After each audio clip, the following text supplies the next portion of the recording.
الشيطان الرجيم بسم الله الرحمن الرحيم فلنقصن عليهم بعلم وما كنا غائبين.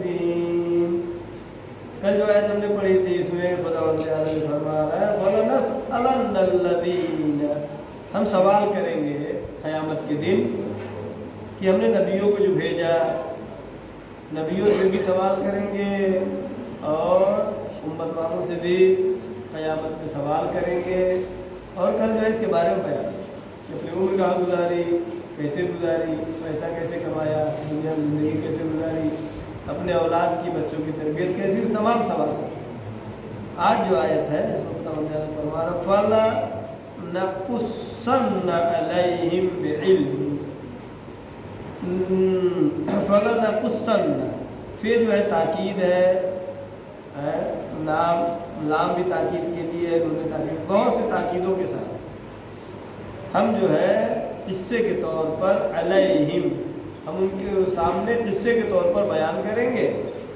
بعلم، وہ بھی ایسا والا قصہ نہیں، قصہ کہانی والا قصہ نہیں، بعلم، علم کے ساتھ.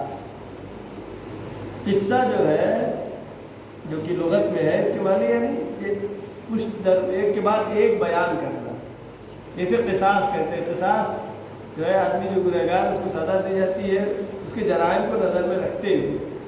اسی طریقے سے جیسے سیریل چلتا ہو ایک کے بعد ایک. خداوند تعالیٰ کہہ رہا ہے فَلَنَقُصَّنَّ عَلَيْهِمْ بِعِلْمٍ، جو زندگی گزاری انسان نے دنیا میں، قیامت کے دن قصے کی طرح سے ایک کے پیچھے ایک، یعنی جیسے فلم چلتی ہے، ویڈیو چلتی ہے، اس طریقے سے علیہم بعلم، علم کے ساتھ ہم ان کے سامنے پیش کریں گے. یعنی قیامت میں انسان کے اعمال کو ایسا مجسم پیش کیا جائے گا کہ پھر اس کو انکار کرنے کی گنجائش نہیں ہے، انکار کرنے کی گنجائش نہیں ہے. وما كنا غائبین، اللہ کہہ رہا ہم غائب نہیں ہیں، ہم دکھائی نہیں دیتے لیکن ہم غائب نہیں ہیں. نحن اقرب، کیا ہے، ہم تمہاری رگے گردن سے بھی زیادہ نزدیک ہیں. لہذا اس آیت میں یہ ذکر ہو رہا ہے کہ علم، ہم جو ہے علم کے ساتھ جو ہے وہ بیان کریں گے.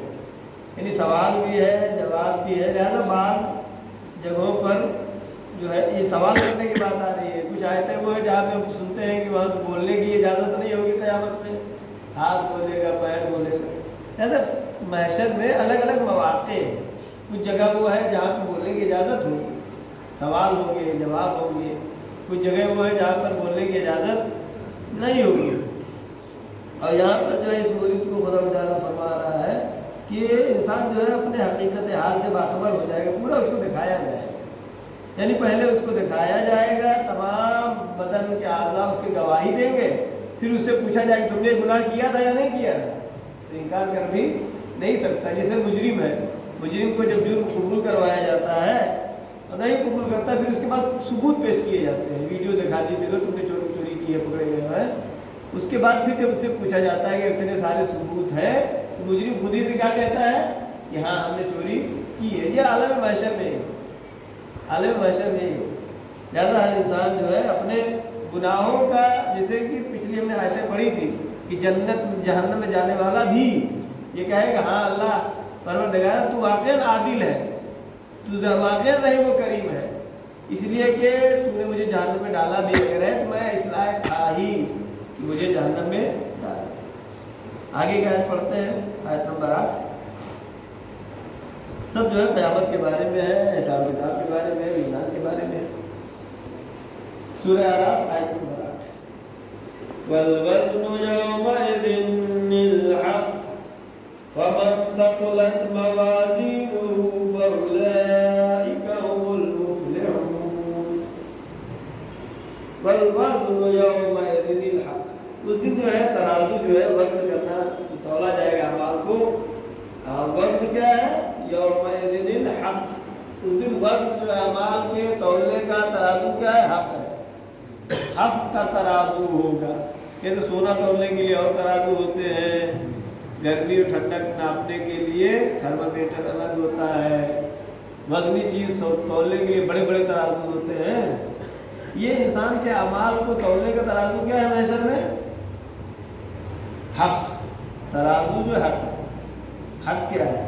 اب حق کے ترازو پہ تولا جائے گا، فمن ثقلت موازینہ فاولئک هم المفلحون، جس کا موازین، جس کا وزن جو ہے زیادہ ہوگا، نیک اعمال کا وزن زیادہ ہوگا، فاولئک هم المفلحون، وہی کامیاب لوگ ہیں، وہ کامیاب ہے، ورنہ اور کوئی کامیابی نہیں ہے کہ دنیا میں یہ کلاس پاس کر لیا کامیاب ہو گئے، سروس پا گئے کامیاب ہو گئے، شادی ہو گئی کامیاب ہو گئے، بچے ہو گئے کامیاب ہو گئے، گھر بنا لیا، یہ سب کامیابی نہیں ہے، یہ سب کامیابی نہیں ہے۔ کامیابی کیا ہے اصلی؟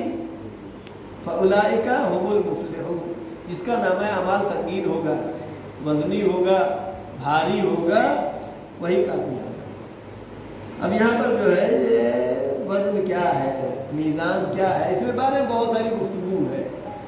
بعض مفسرین اہل سنت نے اس کو جو ہے ترازو اسی طریقے کا ترازو سمجھا اور کہا کہ جو ہے اس کی مثال ایسی ایک موٹا تگڑا آدمی بہت زبردست لایا گیا، ترازو پہ رکھا گیا اور جب وزن کیا گیا تو ہلکا، بالکل کچھ بھی نہیں ہوا، کہا کہ یہ انسان وہ ہے کہ دنیا میں تو رہا ہے لیکن اس نے عمل کوئی اچھا انجام نہیں دیا۔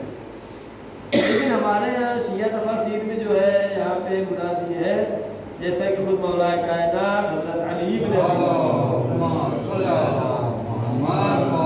دیگر ائمہ کا اور باقی امام کا بھی فرمان ہے کہ فرماتے ہیں کہ نحن میزان، ہم میزان ہیں، قیامت میں محشر میں نامہ اعمال کو تولنے کا میزان کون ہے؟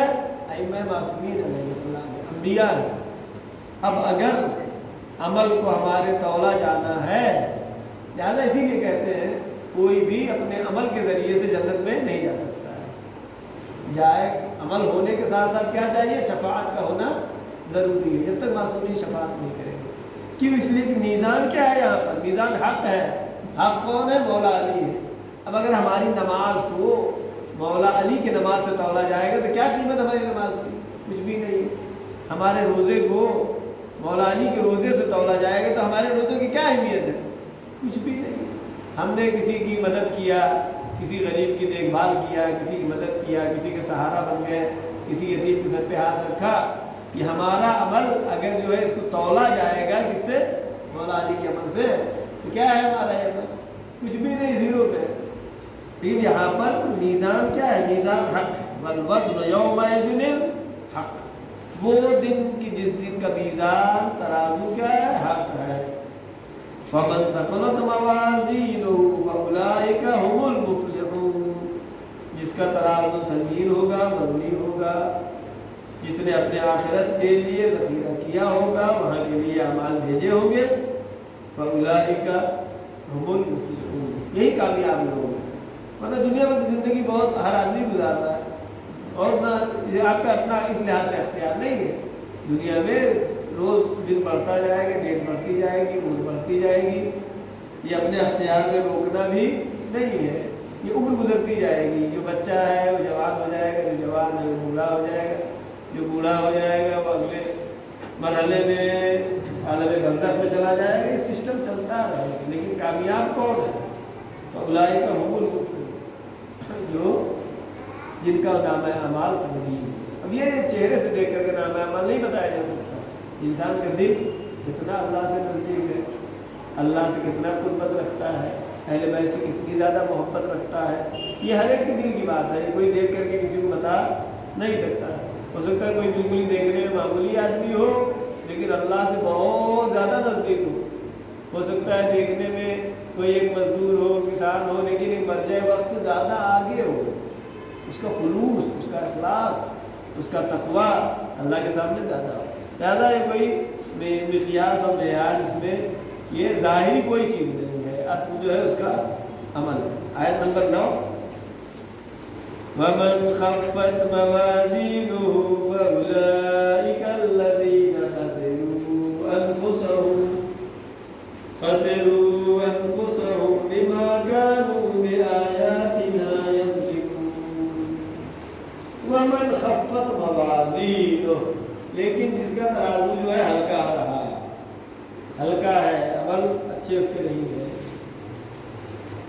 فَأُولَٰئِكَ الَّذِينَ خَسِرُوا، یہ وہ لوگ ہیں کہ جنہوں نے نقصان اٹھایا ہے، خَسِرُوا أَنفُسَهُمْ، اپنے نفس کے مقابل میں نقصان اٹھایا ہے۔ بھائی انسان کا پیسہ خرچ ہو جاتا ہے، مال خرچ ہو جاتا ہے، عہدہ چلا جاتا ہے، یہ نقصان ہے، یہ نقصان ہے، لیکن ایسا نقصان ہے دوبارہ آ سکتا ہے۔ پیسہ چلا گیا پھر آ سکتا ہے، عہدہ چلا گیا، کسی پوسٹ پہ ہے، سروس چھوٹ گئی، پھر مل سکتی ہے، لیکن اپنی عمر، اپنی جان یہ واپس ملنے والی نہیں ہے۔ یہ 1 گھنٹہ ابھی جو ہمارا گزر رہا ہے، یہ 1 گھنٹہ دوبارہ بھی آنے والا نہیں ہے۔ یہ 10 منٹ ہم جو قرآن پڑھ لے رہے ہیں، یہ 10 منٹ دوبارہ پھر ملنے والا نہیں ہے۔ اتنی عمر کم ہو گئی ہماری ہے۔ فَأُولَٰئِكَ الَّذِينَ خَسِرُوا أَنفُسَهُمْ، جنہوں نے نقصان اٹھایا اپنے جان کے بدلے میں، اپنے عمر کے بدلے میں، بِمَا كَانُوا أَنفُسَهُمْ بِمَا كَانُوا بِآيَاتِنَا يَظْلِمُونَ، کہ انہوں نے، کہ جنہوں نے ہماری آیتوں کے ساتھ ظلم کیا ہے، یہ سب سے بڑا نقصان اٹھانے والا ہے، جنہوں نے اللہ کی آیتوں کے ساتھ ظلم کیا۔ اللہ کی آیتوں کے ساتھ ظلم کرنے کا کیا مطلب ہے؟ یعنی اللہ نے کہا نماز پڑھو، نماز نہ پڑھے، اللہ نے کہا روزہ رکھو، روزہ نہ رکھے، اللہ نے کہا خمس نکالو، نہ نکالے، اللہ نے کہا زکوٰۃ دو، حج کرو، نہ کرے انسان، اس کا کیا ہے؟ بآیاتنا یظلمون، یہ اللہ کی آیتوں کے ساتھ ظلم ہے۔ اور مفسرین نے یہاں پہ یہ بھی بتایا ہے کہ یہاں پر اللہ کی آیتوں پر ظلم ہونے کا مطلب یہ ہے ائمہ معصومین علیہ السلام اور جو ہے رسول اور ان کے اہل بیت ہیں، لہٰذا ان کے اوپر جو ظلم ہوا ہے اہل بیت پر، یہ جو ہے جنہوں نے بھی ظلم کیا ہے، یہ سب سے بڑا ظلم ہے۔ سب سے بڑا ظلم وہ ہے کہ جس کو اللہ چاہتا ہو، جس کو رسول چاہتے ہو، جن پنجتن کے لیے دشمن یہ گواہی دے رہا ہو کہ اگر یہ چاہ جائے تو پہاڑ اپنی جگہ چھوڑ دے گا، اس لیے کہ یہ اللہ کے نزدیک اتنا قریب ہے، اللہ ان کو اتنا چاہتا ہے کہ ان کی چاہت کو اللہ پوری کر دے گا، ان اہل بیت پر ظلم کیا گیا، ظلم ہوا۔ اب وہ ان سے بڑا زیادہ نقصان اٹھانے والا نہیں۔ فَأُولَٰئِكَ الَّذِينَ خَسِرُوا أَنفُسَهُمْ، جنہوں نے نقصان اٹھایا اپنے نفس کا، کس طریقے سے؟ بِمَا كَانُوا بِآيَاتِنَا يَظْلِمُونَ، جنہوں نے ہماری آیتوں پر ظلم کیا، ہماری آیتوں کے ساتھ زیادتی کیا، اور جو ہے یہ دنیا میں جو عمر ملی ہے، یہ عمر بہت قیمتی ہے، اس عمر کا بدلہ کیا ہے؟ اس عمر کی قیمت کیا ہے؟ اس عمر کی قیمت جنت کے علاوہ اگر کچھ اور لگایا تو انسان نقصان میں، جنت کے علاوہ اس عمر کی قیمت کچھ اور لگایا تو پھر نقصان میں ہے۔ کیوں؟ اس لیے کہ ہم کہاں سے آئے ہیں؟ بھائی پہلے اللہ نے بنایا، پھر جناب آدم ہوا وہ کہاں رکھا تھا؟ جنت میں رکھا تھا، البتہ وہ جنت دوسری تھی، جس میں جانا ہے بھی دوسری جنت میں تھی، تو جنت سے آئے ہیں، ہم کو جانا کہاں ہے؟ واپس جنت میں ہی جانا ہے، جنت سے آئے ہیں، جنت میں جانا ہے۔ لہذا مولانا کائنات جو ہے تعجب کرتے ہیں، کہا اس بات پہ تعجب نہیں ہے کہ لوگ جنت میں کیوں چلے گئے، لوگوں کے جنت میں جانے کا تعجب کی بات نہیں ہے۔ خدا اتنا رحیم ہے، اتنا کریم ہے، اس سے امید رکھنا، جو بڑے سے بڑے گناہ کو معاف کر دینے والا ہے، وہ خدا اتنا رحیم و کریم ہے، اس کے بعد بھی اگر کوئی جہنم میں جائے یہ بہت ہی افسوس کی بات ہے۔ لہٰذا تعجب جہنم میں جانے والوں پہ نہیں ہے، تعجب کس پہ؟ جہنم میں جانے والوں پہ ہے کہ جہنم میں کیسے چلے گئے، جنت میں جانے والوں پہ تعجب نہیں ہے۔ البتہ جنت میں بھی درجے ہیں، اس کا خیال ہونا ضروری ہے، جو ائمہ معصومین نے ہم کو بتایا کہ کوشش کرو جنت میں بلند درجات حاصل کرنے کے لیے، ایسا نہیں بس کہیں بھی جگہ مل جائے گی رہ لیں گے، روڈ پہ رہ لیں گے، ادھر رہ لیں گے، نہیں، جنت میں درجات ہے۔ بہت ساری روایات، احادیث، آیتیں ہیں جو دلالت کرتی ہیں کہ ساتھ اس وقت یوم الحسرہ نام ہے، قیامت کا نام یوم الحسرہ نہیں، افسوس کرنے کا دن ہے، حسرت کا دن ہے۔ کیوں؟ اس لیے کہ وہ دیکھے کل تو ہم لوگ ساتھ میں تھے کریم پور میں، یہ وہاں اتنی اوپر جگہ پا گیا، ہم تو چھوٹی موٹی جگہ پائے، لہٰذا جو ہے یوم الحسرت یہ مقابلہ ہے، یہ مسابقہ ہے۔ ہمیں کوشش کرنا چاہیے کہ اس میں عمل میں اپنے کو دوسروں سے آگے بڑھانے کی کوشش کریں۔ صدق اللہ العلی العظیم۔